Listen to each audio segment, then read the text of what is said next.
Hello, welcome to day 32 of weight loss challenge. দিনটা খুব সুন্দর একটা সানরাইজ দিয়ে শুরু হয়েছিল। খুব ভোর হয়ে উঠেছিলাম বলেই আমি এটা দেখতে পেরেছি, এখন তো সেভাবে ওঠাই হয় না। এরপর আমি বাজার চলে গেছিলাম, তখন 6টা 6:15 বাজে, মিষ্টি আর ফুল নিতে, কারণ আমার একটু সকালে বেরোনোরও ছিল কাজের।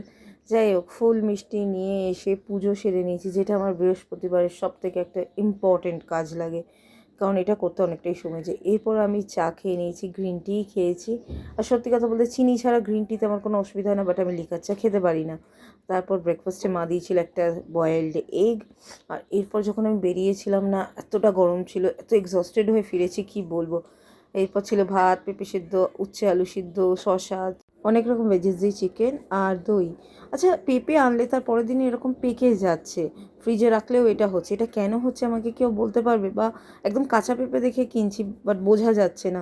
প্লিজ কাউ জানা থাকলে আমাকে একটু হেল্প করো।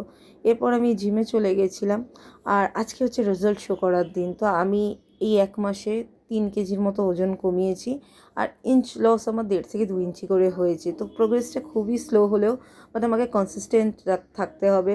কনসিস্টেন্সিটা মেনটেন করলেই হয়তো আমি একদিন গিয়ে রেজাল্টটা পাবো। তো এটাই যে কোনো কাজের ক্ষেত্রে, কনসিস্টেন্সি ইজ দ্য কি। তো এটাই ছিল আমার 1 মাসের জার্নি। এবং স্টে পজিটিভ, স্টে হেলদি, ভালো থেকো, বাই।